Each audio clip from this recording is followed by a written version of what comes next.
The lost in space, virtual space, has a number of meanings, but one of the obvious things is that we're dealing with things that we've never really experienced before. And the internet and the web, I think we've all are beginning to realize just how disruptive the internet has been. I think nobody in the mid-1990s anticipated just how much disruption would be caused by the internet. And it's not just newspapers. I want to emphasize, we're all focused on news organizations and how it's affecting us, and we're struggling to adapt.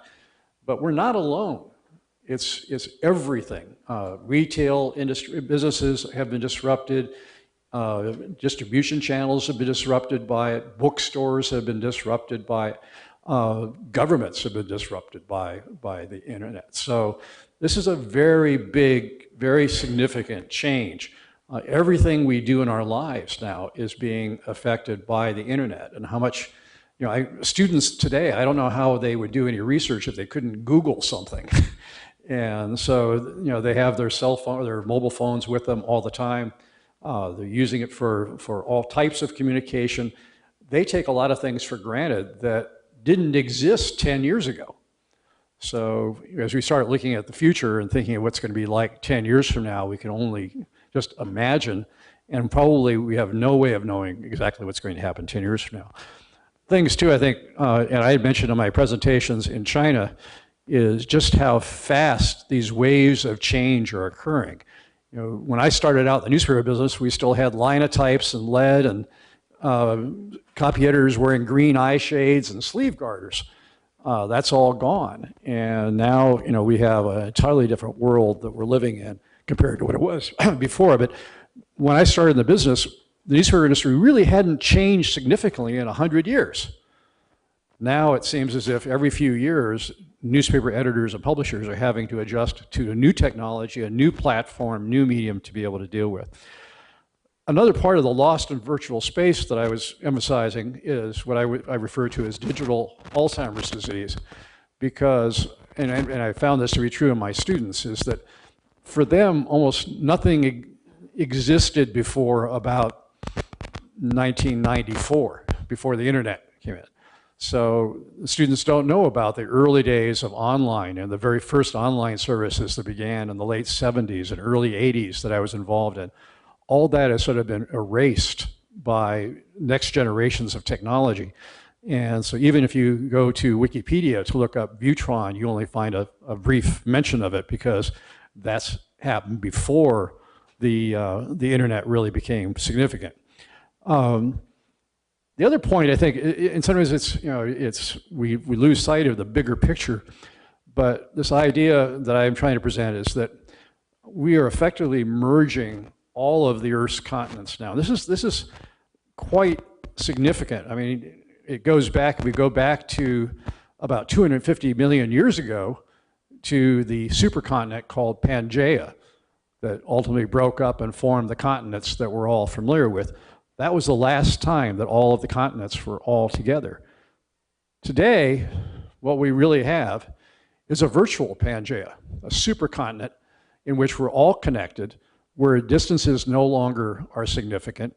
We can have collaborations and work together on opposite sides of the planet instantaneously. So, these raise all sorts of issues for us in being able to exchange information, to collaborate, work together. So a big part of that, the fact that we're all connected now by the internet, is that when things happen in one part of the world, people are exposed to it simultaneously all over the world. When in China, seeing people carrying iPads. Last year I was there, we saw quite a few iPads being used, just as they were in the United States. You see young people getting smartphones. Just about everywhere you go, you see some of the same things taking place at the same time. The other thing with the internet, and we're all seeing it, is back when I wrote my book, Mediamorphosis, back in the mid-1990s, and I defined domains of communication and how they were distinct for documents, for newspapers and books, and for broadcast, and for interpersonal communication. What we're seeing with the internet is all of this is being unified electrically into an entirely new medium. So television, radio, newspapers, interpersonal communication all are existing in that same technology. And again, this is something that is really unique. I mean, I think we're living in an era that we don't fully grasp just how significant it is. It has not happened before, resulting in ability to collaborate. If you're a Star Trek fan, you know about the mind melds, but in a sense, that's what's happening today, is we're able to bring our minds together, and we're now living at the birth of an entirely new era. So it's not surprising that newspaper publishers, who many of them are still living in the last era, are having difficulties trying to figure out how to move into this new era and figure out what the best approach is. Just looking at the numbers, I was gathering, if you look at smartphone growth, the current estimates that I'm finding are somewhere between 1.4 and 1.6 billion smartphones being sold in 1 year in 2016. That means that if you look at the aggregate, people who keep their phones for 2 to 3 years, and you add up all the smartphone usage, you're talking about half the population of the Earth having a smartphone, and by 2016. When we look at the tablet growth, and it really looks like 2013 is going to be the year of the tablet, because in the period of time now to Christmas, we're seeing a whole wave of new tablets entering the market. And of course, Microsoft with its Surface tablets, providing an entirely new OS to have to deal with. But Google is in the middle of all of this. Everyone is now bringing out tablets. We're likely to see, again, an exponential growth in tablets. And most of the estimates are talking now somewhere around 600 million tablets being sold by the year 2016. And again, if you add up the number of tablets that will continue to be in use by 2016, we're probably talking about something like 1.5 billion tablets in use by 2016. Those are pretty significant numbers. And most of those, at least, will be in developed countries or developing countries like the United States. I think China, I think is going to account for something like 27% of all the smartphone sales this year. So, China's opening up a whole new market of opportunity, and tablets are going to be very popular there as well. So what we're dealing with in the news industries is very significant at this point, very challenging. But again, remember, we're not alone. All of the retailers that we work with for advertising are also trying to figure out their future as well. So the survey that we did in Q1 of this year, we called our news consumption survey for multimedia or mobile media devices. Just to give a quick rundown, we've published this before, but we had 1,115 people participate, a random survey by phone over a period of almost 3 months, with an average age of 44. I think our oldest person we had was 88. We cannot, because of university rules, survey people under 18 in age. So this is all referring to adults. Men were still dominant. What was also interesting is we were made sure that we had a mix of people using cell phones and landlines. And this is another area of real fast change, is how rapidly we're moving from landlines to all cell phone. I mean, my wife and I, like many people, have given up our landline completely. And so it's changing the way surveys are being done, because it's more and more of it's now going to calling people on cell phones, which has some other implications. But you can see that there's a significant number of people already that have moved to cell phones or have cell phone and landline. Household incomes we had were about where they are in the U.S., with about half of them under 75,000, because that included students in college as well. Okay, so what did we find? And by the way, we had to explain what a smartphone was. All of the devices we're talking about here that we explain are internet-enabled mobile devices. And so that was our definition of a smartphone. And we found that, you know, that we had something close to 85% of the people that we called had a smartphone. Now again, this 2/3 of the U.S. population, or 2/3 of the adults, had at least one mobile media device that was internet enabled. I would suspect by next year that number is going to go up significantly. Large tablets, and again, large tablets at the time we did this had only been on the market less than 2 years with the iPad, and already they were up to almost 32% of the people who had a mobile media device. The small tablets, at this point, we're referring to the Kindle Fire and the Nook. And again, remember, at the beginning of 2012, the only small tablets that we had of any significance in the marketplace were the Kindle Fire and the Nook tablet. Samsung and some others had their tablets out, but they were very small sales in the US at that time. E-readers, again, the dominant e-readers in the United States were the Amazon Kindle, so and the Nook. So there was a limitation there. Other mobile devices included things like the iPod Touch, game players that had internet access, and so on.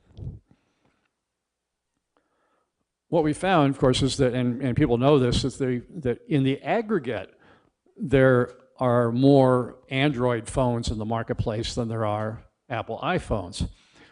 But what was also interesting is that the people who had a smartphone and had at least one other mobile media device that was internet enabled was much higher for people who had an iPhone. And we found a very strong correlation between people who had an iPhone and had an iPad. If there's any question on any of these charts, don't hesitate to ask at any point. So again, Q1, many of the other competing devices were not yet on the market. Apple iPhone clearly dominated as an individual brand. Again, if you look at adding up all of them, mobile and BlackBerry and so on, there would be a greater number of them, but they individually did not compare as well to the smartphones as the Apple iPhone, and so clearly the dominant OS. When we looked at the market, again, for the iPad, Apple clearly dominated the large tablet market with over 88% of people having an iPad. The other tablets, a few of the Android, still very small percentage.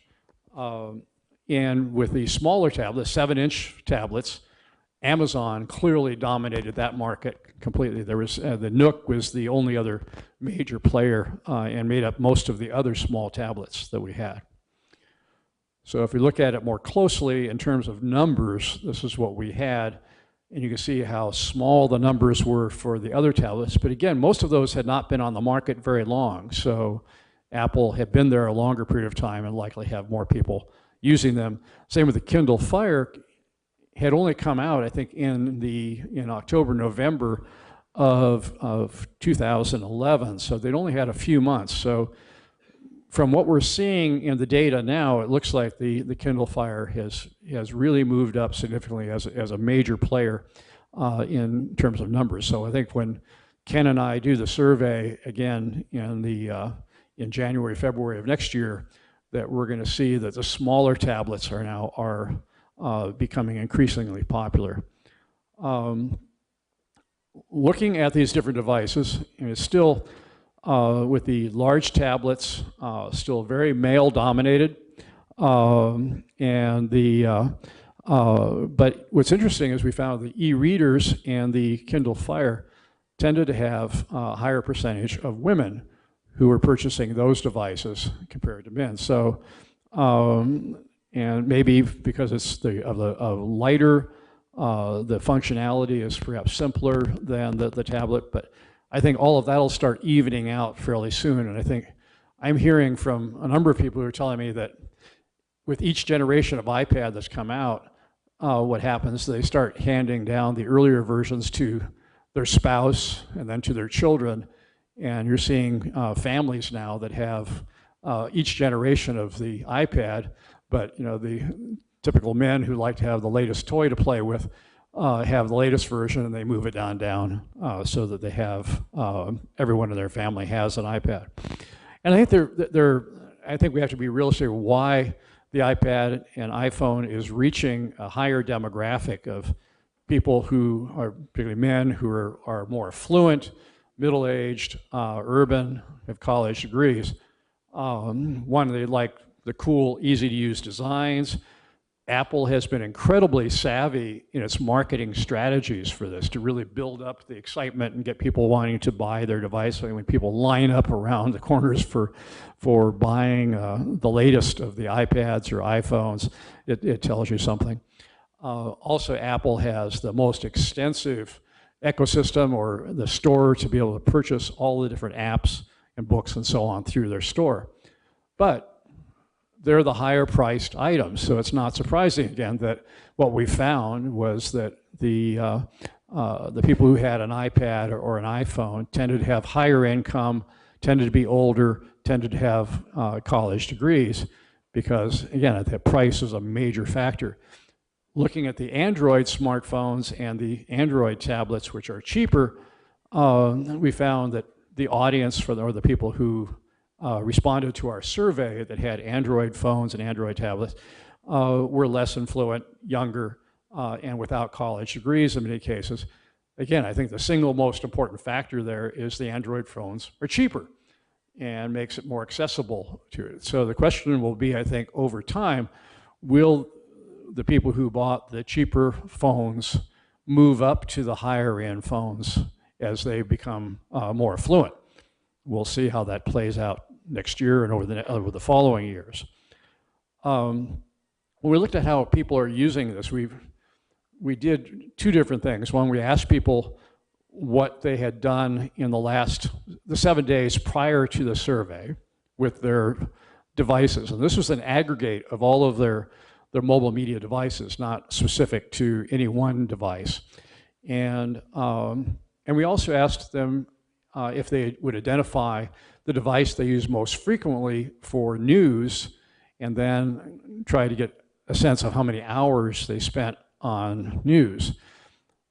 After analyzing all of that, we found that, which is certainly well known to a lot of researchers, is that people don't have a good sense of how much time they spend doing any one activity, and often they either grossly overestimate the amount of time or underestimate the amount of time. So the time itself wasn't as important. But certainly in the usage, we saw that keeping up with news was still one of the most important things in their usage of mobile media devices. And we're going to explore that more fully in the next round of surveying in the Q1 of 2013.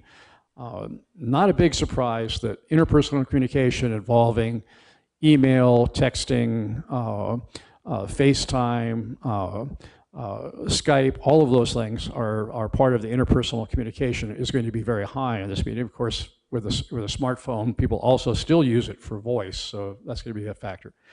Entertainment, again, not a big surprise. Most of my friends and people I've talked to about their use of the iPhone or smartphones and tablets, entertainment ranks very high. And on my trip to China, watching people with iPads on the plane, most were watching movies or playing games on their iPads. So entertainment, no surprise there.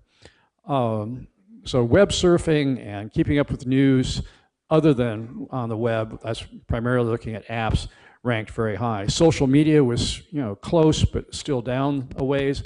My guess is that by next year, we're going to see social media ranking much higher. Yes, Finn?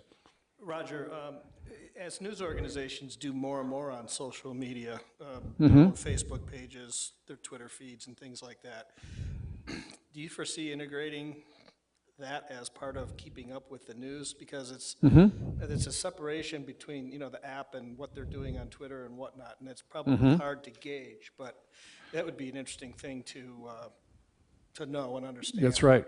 Ken and I have wrestled with that too, because we also put into the question of sort of defining news as sort of keeping up with international, national, regional news by professional news organizations. We had another question we're asking later on about where they get their news. They prefer to get it from friends they know or from professional journalists, and the majority said they prefer to get it from professional journalists rather than from their friends. But that also is subject to misinterpretation, because friends with Facebook means something very different too, and realize that, you know, they're getting it from Twitter, and maybe the Twitter feed that they're getting links them out to that news story, and so we need to analyze that more closely. So yeah, there is definitely a blurring going on with social media, professional news outlets, and also the news aggregators that are out there. So we've got a lot of work to do to figure out exactly what that means and what that means for professional news organizations. Yes? Go ahead. No. If I could interject on that, a couple of years ago we had a helicopter crash 3 miles from our high school stadium during a Friday night football game, and we'd gotten the news tip about it shortly before everybody else in the Kansas City Metro, and we had something on our website at least 10 or 15 minutes before anybody else did. And as I'm driving to the scene of the crash, I was getting texts from friends in the area, hey, did you know about this? Because they knew it was my coverage area. And I'm like, yeah, it's on my website. They were seeing it on the TV station's Facebook. Mm-hmm. And through that, we've learned that posting it on Facebook, just the sheer news of this is what's happening, come back for more, or go to our website for more, it's getting shared. And it was during Friday Night Football. Nobody is checking the newspaper's website during Friday Night Football, but they are checking Facebook. Mm-hmm. You're right. Yeah, we're going to be, and we have our Digital Publishing Alliance meeting tomorrow morning. One of the things that we'll be dealing with, we want all of the members of the DPA to suggest questions and thoughts on what we want to be able to really look at in the next round of our survey. But this is that area, whole area of dealing with how social media is influencing how people get news and use news on these devices is really critical. And we get a lot of calls from newspaper companies, particularly trying to figure out how to actually play in that game and be an effective medium within Facebook. So, so everything else below that tends to drop off pretty quickly into smaller activities. The other area we were looking at is, say, what is the format that they prefer to get their news? And it wasn't a big surprise to us that website or browser format was still the most popular for the tablets. And keeping in mind, the apps are still a relatively new thing to work with, but still captured close to a quarter of the participants.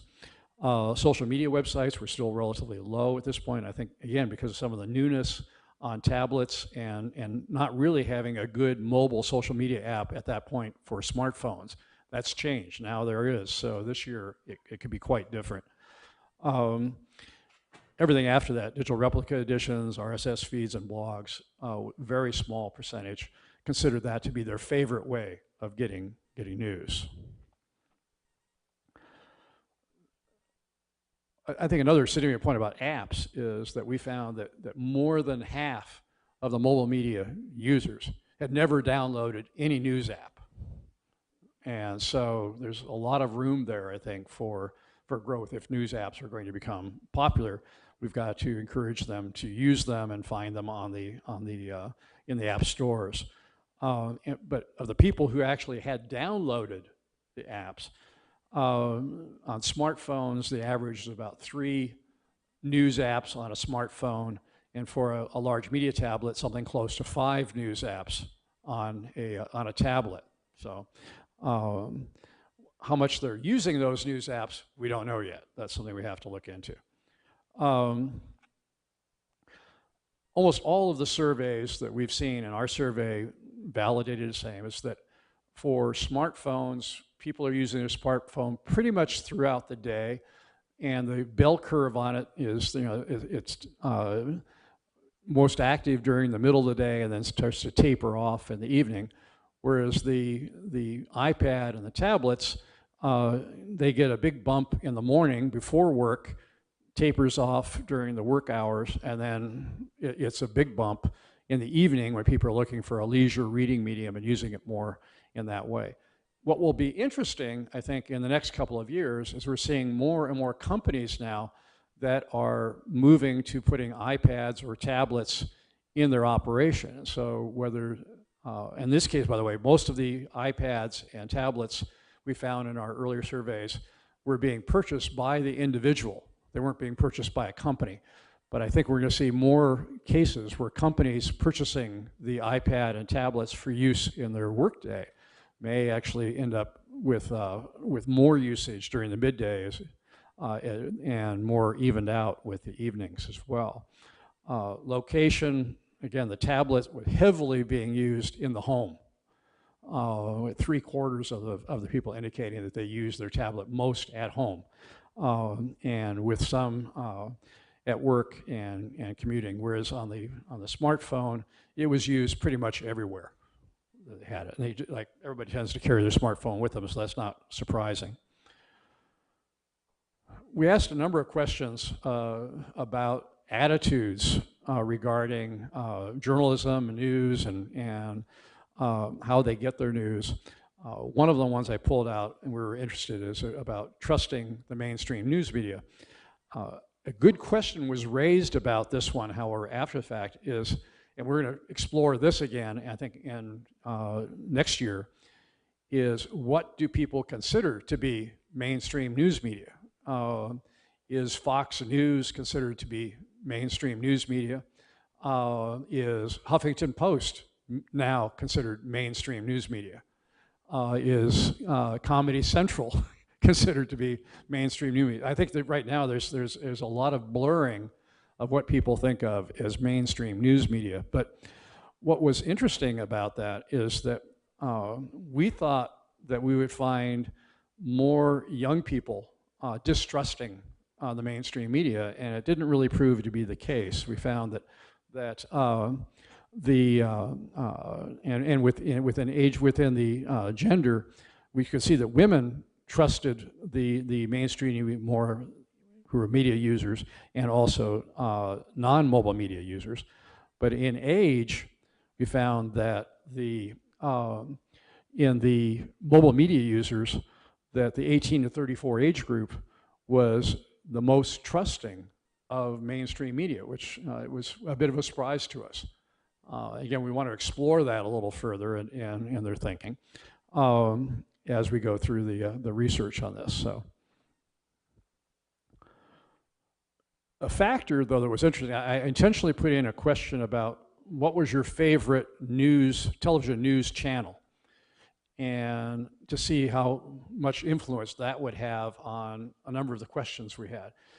And clearly in the matter of trust, that the Fox News, people who indicated that Fox News was their favorite news channel were the most distrusting of mainstream media, which is not surprising when you consider that Fox News often is dissing New York Times and every other mainstream media as being, liberal left-wing fanatics in their mind.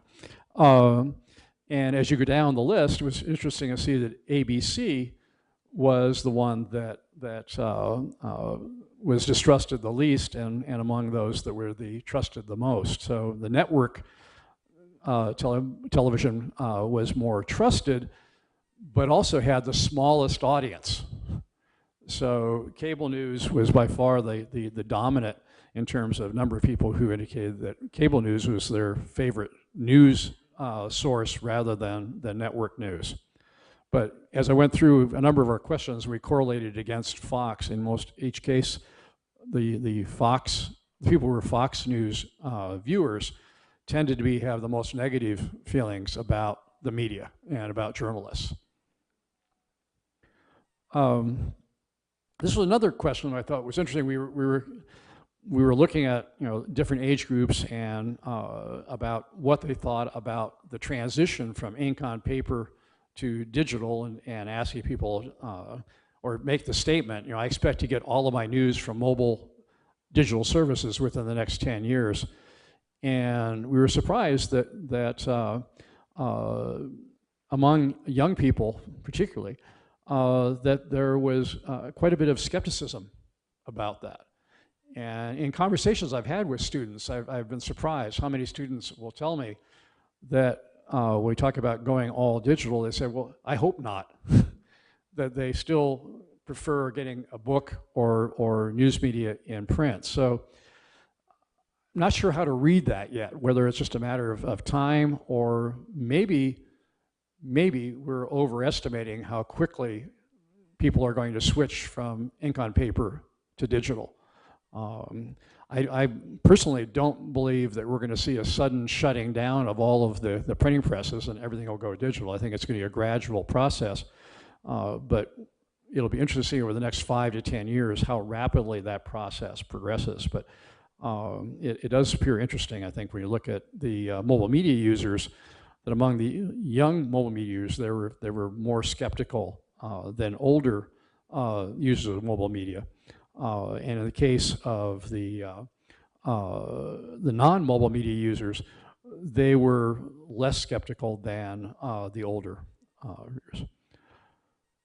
So for 2013, there's going to be a lot of issues that we've got to figure out how we're going to deal with in the survey. In 2012, we had very few tablets to deal with, and iPad clearly dominated. But this year, and by the time we start doing the survey in 2013, we're going to be dealing with a whole array of large tablets and small tablets. And what was interesting even last year, or earlier this year when we did the survey, is lots of people have these devices, but they don't know what they are. And especially when it comes to like the Fire, is the Fire an e-reader or is it a small tablet? And many people are using it primarily as an e-reader and not using the internet activities. Same thing with smartphones. How many of the people who have a smartphone that's internet enabled are actually using the internet capabilities and not using it just primarily for voice? So we want to explore that a little further to see what they actually are doing with these devices, and then to find out how each of these devices may influence news consumption differently. For publishers, it's a real nightmare right now, because now with Microsoft and Google and Apple and Samsung and everybody else coming out with devices, which, although Android has some standards to it, you still have multiple versions of Android to deal with in each of these different devices. So it becomes very complicated for a publisher to figure out how they're going to get to all these different platforms.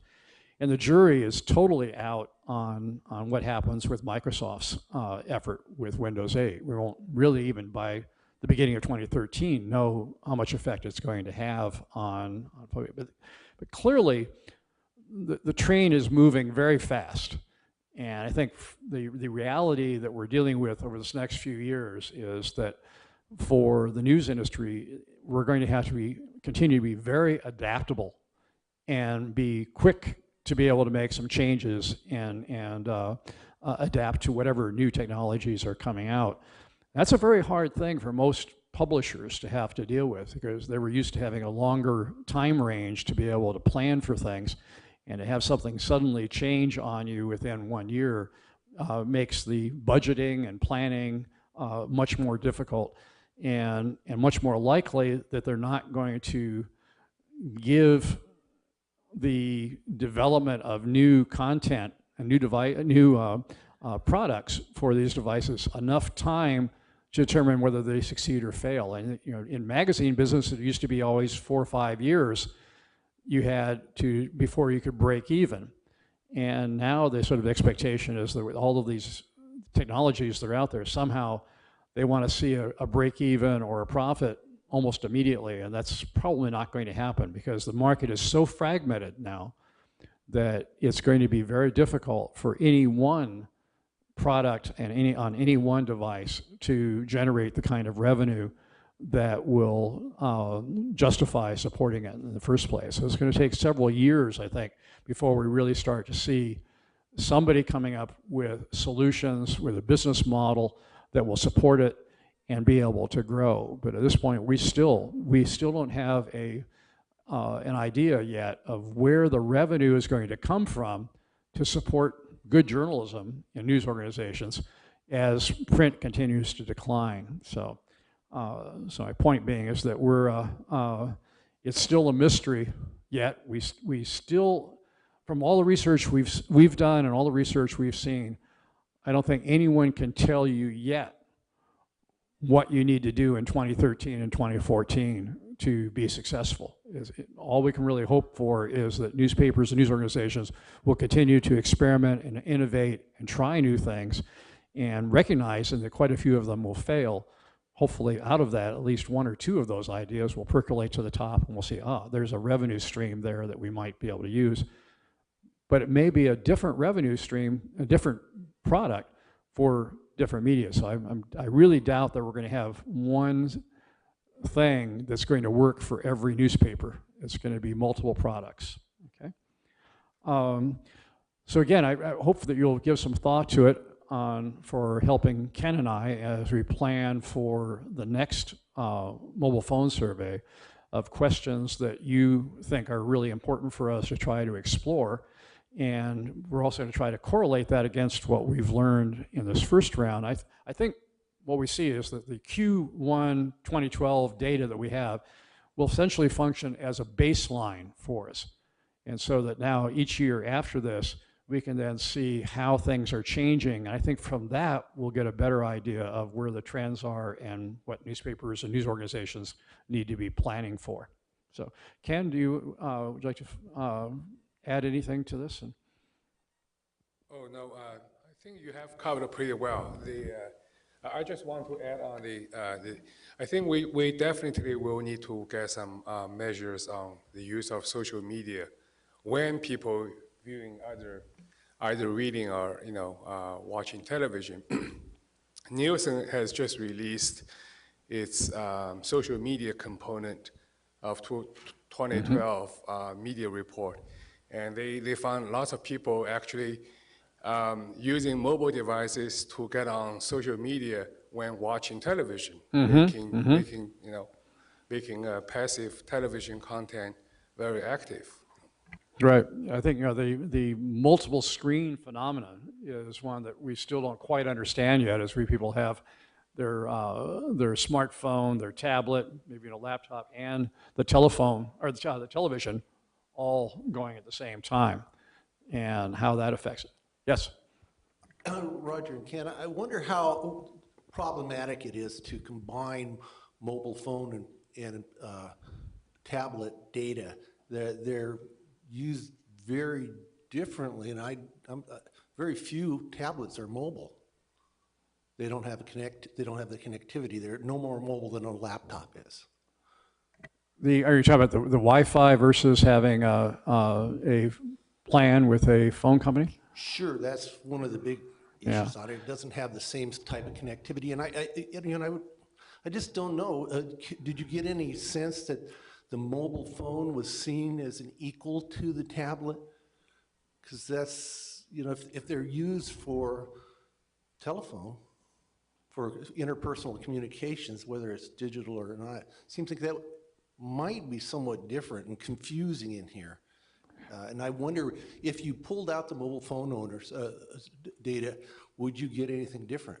Well, I think this time around we are going to be more specific, I think, about what they're using each type of device for before we sort of aggregated all of it.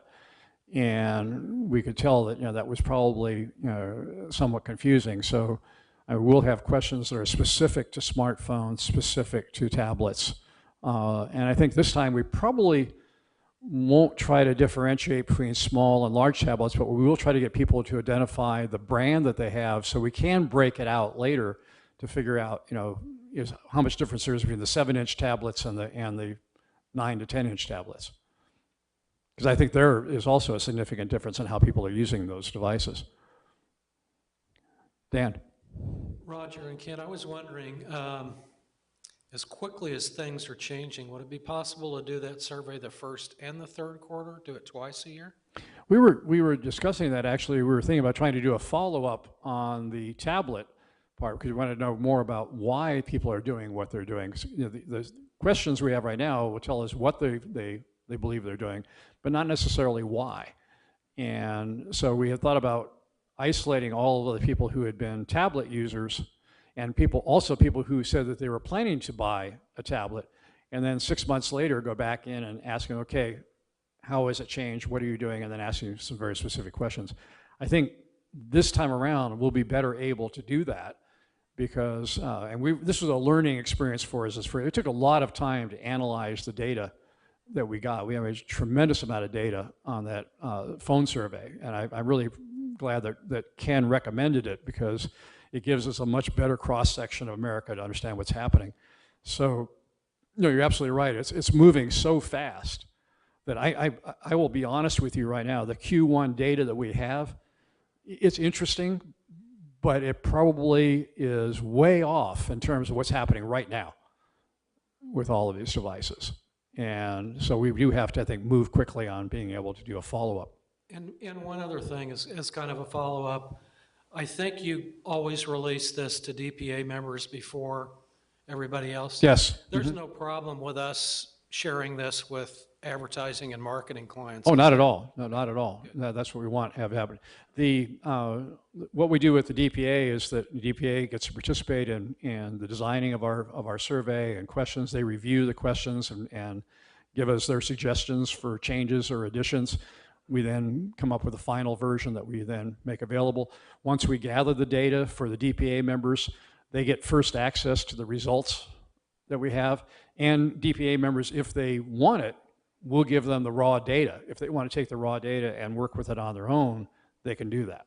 So, and then after they've had a chance to review it, then we make it available on our website. But we don't do the depth of analysis on our website that we do for our members. So, any other thoughts, Ken, on that we missed? I just feel like, if we,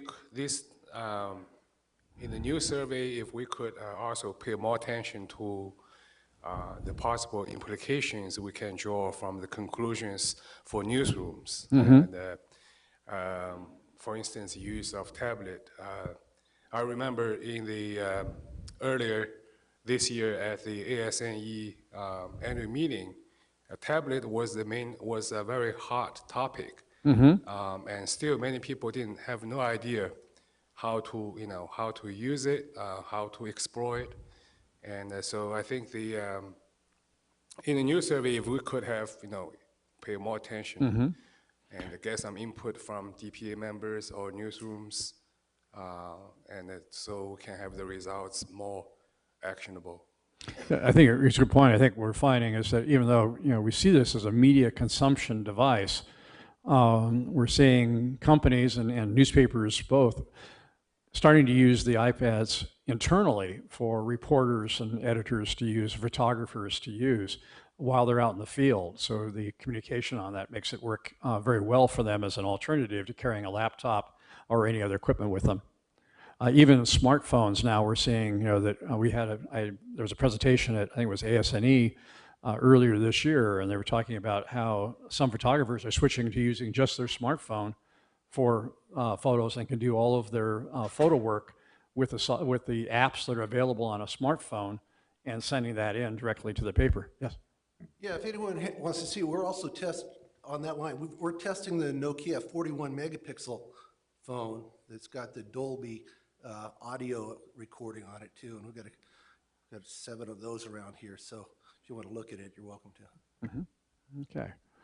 All right. Well, I thank you very much for your time, and keep posted. We'll be putting more information up on our website as we get it. We're trying to also gather from other sources the results of the surveys that we're seeing out there. One thing to just keep in mind is a lot of the surveys that are being done, they will look at it from a different angle. I mean, some of the surveys will look at, okay, who are people purchasing products through online, and then analyzing them. They get different results on what people are actually doing with their tablets. So, okay. All right. Thank you very much.